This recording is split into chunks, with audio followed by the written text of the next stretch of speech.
Hello guys, welcome back to my channel.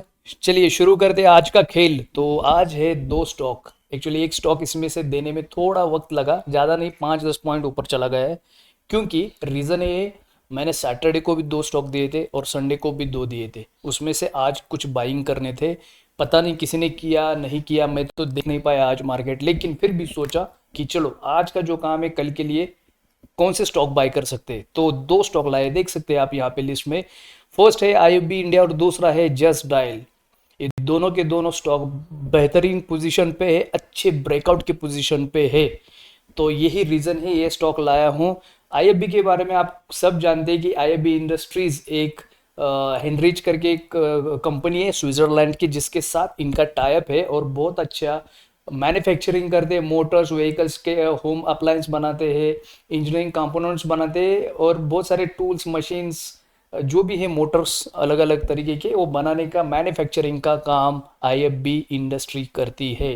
तो IFB India जो है एक अभी फिलहाल बहुत बेहतरीन अप ट्रेंड में है, क्योंकि इसने एक बॉटम दिया है रिसेंटली।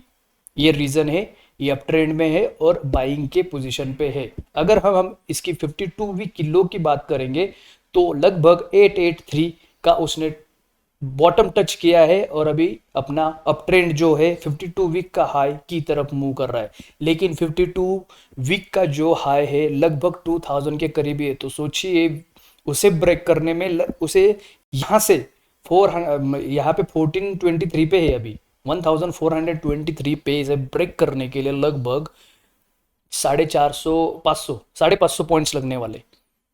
तो अगर ये 52 वीक के हाई की तरफ भी जाएगा तो सोचिए कितनी बड़ी रैली आएगी। चलिए उसके बारे में हम सोचेंगे नहीं, लेकिन इसका ऑल द टाइम हाई का भी बात करता हूँ। ऑल द टाइम उसका लगभग 2360 के करीब है। तो ये उसका ऑल द टाइम हाई और ये उसका 52 वीक का हाई। मैं मार्केट कैपिटलाइजेशन की बात करूँ तो लगभग 8000 करोड़ के पास में है। और ये अभी अच्छा ब्रेकआउट दे। चलिए फटाफट शुरू करते हैं, उसका चार्ट पे आपको लेके जाता हूँ। अगर मैं इसके चार्ट पे आपको दिखा दूँ तो ये देख सकते हैं सिंपली एक इसी पैटर्न में घूम रहा था, लेकिन फिर इसने एक अच्छा ब्रेकआउट दे दिया। 2 दिन में उसने बहुत अच्छा और बड़ा ब्रेकआउट एक बड़ी कैंडल के साथ किया है, जो कि एक बेहतर और अच्छी पोजीशन पे बताने का काम करता है। सॉरी। तो चलिए अभी इसके बाइंग के लेवल बता देता हूँ आपको। अभी फिलहाल इसने ये देखिए यहाँ पे बॉटम लिया है। ये जो बॉटम है ये वही बॉटम है जो 52 वीक का उसने लो बनाया है। किस दिन बनाया? मार्च में बनाया था इसी साल में।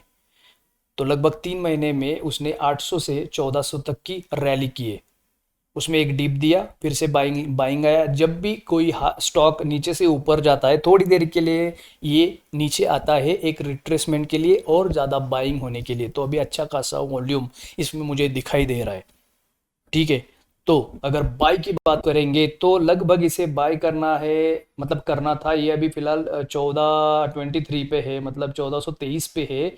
बाई करना था हमें इसे लगभग 1414 से लेके 1416, मतलब 1414 से लेके 416 तक या 18 तक बाय कर सकते थे। लेकिन अभी फिलहाल ये वहां से 5 से 6 पॉइंट ऊपर चला गया है। ये बाइंग लेवल है। ये आप यहाँ पे जैसे कल का सेशन ओपन हो जाएगा, जैसे मिलता है या फिर वेट करके आपको थोड़ा नीचे आने की वेट करना है तो आप इसे वेट करके बाय कर सकते हैं। लेकिन फिर भी मैं आपको बताना चाहूंगा कि अगर आप इसकी कोशिश में रहोगे और एक रैली दे दी तो फिर आपसे ये चांस मिस हो जाएगा। कल का पता नहीं कि निफ्टी और बैंक निफ्टी पे कैप अप ओपन होंगे या कैसे, क्योंकि मैं आज उसके बारे में स्टडी नहीं कर पाया था।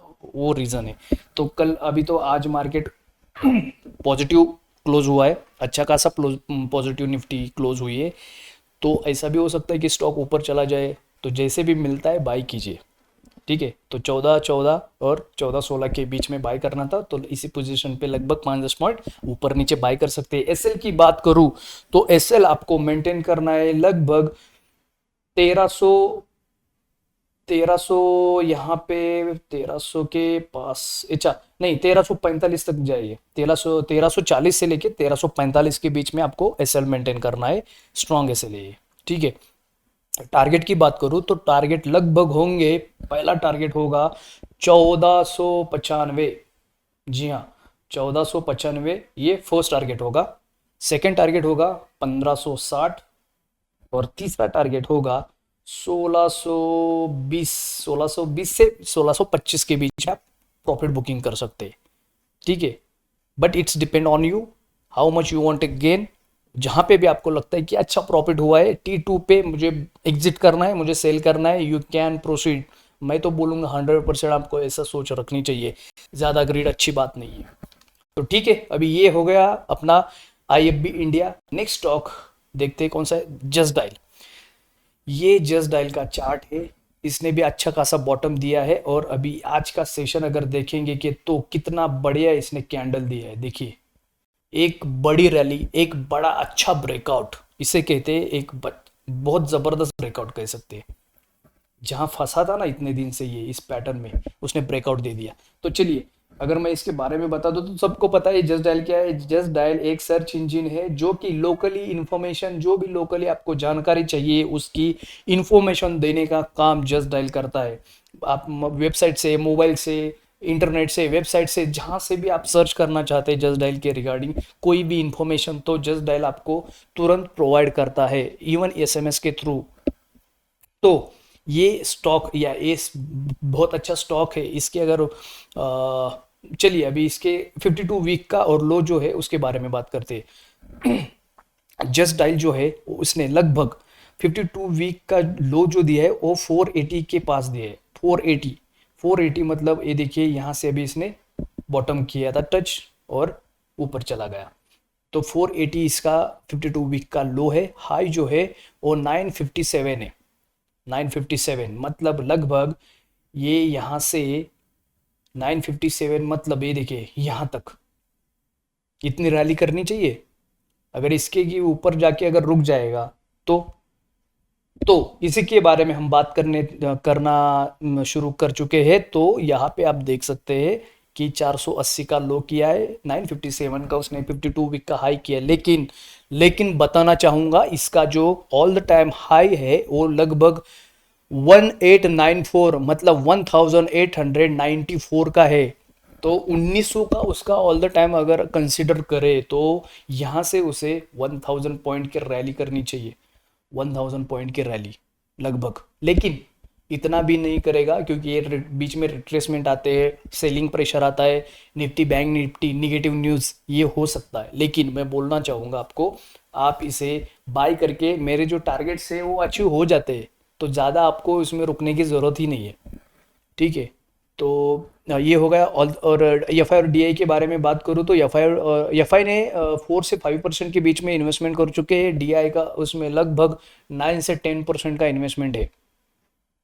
चलिए अभी चार्ट पे चलते हैं। हम चार्ट पे अगर मैं बताऊंगा आपको तो एक अच्छा पैटर्न हुआ है, अच्छा पैटर्न ब्रेकआउट भी हुआ है और जो पैटर्न बनाना चाहता है वो बनाने की कोशिश या पोजीशन पे खड़ा है। तो इससे अच्छा मौका आपको नहीं मिलेगा कि बाय करके प्रॉफिट बुक कर रहा है। तो ये देख सकते हैं आप, इसने इस ट्रेड लाइन को रिस्पेक्टफुल रखा, इसके अंदर ही घूमता रहा, लेकिन आज के सेशन में उसने एक अच्छा खासा ब्रेकआउट दे दिया। इतना बड़ा ब्रेकआउट देने के बाद इसने अच्छी पोजीशन वॉल्यूम के साथ ब्रेकआउट दे दिया, जो कि एक स्ट्रॉन्ग रिप्रेजेंट करता है एक स्टॉक को कि इसने कितना स्ट्रॉन्ग अभी उसमें बेस आ चुका है। ठीक है, तो इसकी अगर बाइंग की लेवल की बात करूं तो मैं आपको बताना चाहूंगा ये स्टॉक हमें बाय करना था लगभग 652 से लेके 655 के बीच में। ठीक है, अभी फिलहाल ये 676 मतलब लगभग एक 21 पॉइंट ऊपर चला गया। अभी उसमें कुछ नहीं कर सकता हूँ क्योंकि मुझे कल देना था, लेकिन ऑलरेडी मैंने स्टॉक्स दिए थे जिसकी वजह से मैंने स्किप कर दिया, ये नहीं देना चाहता था। तो ये आपको बाय करना था लगभग अगर अगर ये थोड़ा बहुत नीचे भी आता है, लगभग मतलब 660 के करीब भी आता है, तो मैं कहूँगा कि बाय कीजिए। 65 पे भी आता है, 665 पे, तो भी मैं बोलूँगा बाय कीजिए, क्योंकि आपको फिर एक मौका नहीं मिलेगा। ये नीचे नहीं आएगा, ये इसने बहुत बड़ी रैली दे चुका है, ये नीचे नहीं आएगा। उसके लिए आपको लगभग 660 665 के पास बाई कीजिए। अगर एसएल की बात करूँ तो जी हाँ, ये जो एरो मैंने अभी रखा है ये वाला, ये इसका एसएल है 565, क्योंकि ये एसएल इतना बेहतरीन है। यहाँ पे एक एक्चुअली रेजिस्टेंस था जो कि ब्रेकआउट कर चुका है विद द गैप अप, और जब भी कोई स्टॉक नीचे आएगा तो जो भी उसका रेजिस्टेंस था वो एज अ सपोर्ट काम करेगा। तो यहाँ पे ये 565 सॉरी हाँ 565 का सपोर्ट होगा। दूसरी बात, अगर टारगेट की बात करूँ तो यहाँ से फर्स्ट टारगेट जो होगा वो लगभग होगा हमारा 690, दूसरा टारगेट होगा 740 यहाँ पे, और तीसरा टारगेट होगा लगभग 780। तो ये पैटर्न इसकी वजह से बन चुका है लगभग, ये अपना जो भी टारगेट है ये इसी कैलकुलेशन की वजह से कैलकुलेट करके यहाँ तक मैंने दिया है। ऑल द टाइम हाई की बात इसलिए करता हूँ कि ताकि अगर आपको पता होगा या नहीं होगा, लेकिन जब भी कि कोई 52 वीक का हाई ब्रेकआउट देता है और ऊपर जाता है तो उसके पास एक ही टारगेट बचता है, वो है ऑल द टाइम हाई।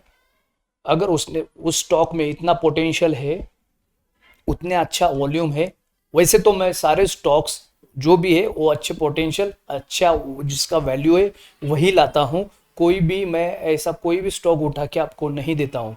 इसीलिए मेरे चैनल पे जाके कोई भी पुराने वीडियो पुराने स्टॉक्स निकाल के देखिए, जिस दिन देखे जिस दिन को मैंने दिए उसके बाद ही उसने अपने टारगेट्स अचीव किए। आप कमेंट्स भी पढ़ सकते, इतना बड़ा मैं चैलेंज दे सकता हूँ। तो ये टारगेट आने ज़रूरी है, लेकिन लेकिन आपको हमेशा जब भी बाय करोगे एसएल मेंटेन करना बहुत ज़रूरी है। SL is the key of success. अगर एसएल मेंटेन नहीं करोगे तो फिर कुछ नहीं, आपका लॉस नहीं होगा, but you have to wait for the next rally. तो टिल टाइम आपका लॉस ही है। अगर टाइम इन्वेस्ट कर रहे हो तो आपका आपका जो इन्वेस्टमेंट है वो लॉस में ही है। कभी ना कभी रैली करेगा, नो इशू। तो बस आज के लिए इतना ही। मैंने दो स्टॉक दिए थे आज के दिन में, लेकिन सैटरडे और संडे को मैंने दो दो चार स्टॉक दिए थे। उसमें से आज का तो पता नहीं मुझे क्या हो गया, मैं नहीं देख पाया, लेकिन मैं आपको मेरे चैनल पे अपडेट दे दूंगा। आप देखते और बने रहे मेरे साथ, यस के शेयर बाजार गुरु। थैंक्स फॉर वॉचिंग, और अपने दोस्तों के साथ शेयर कीजिए, लाइक कीजिए और सब्सक्राइब करना मत भूलिए। Thank you.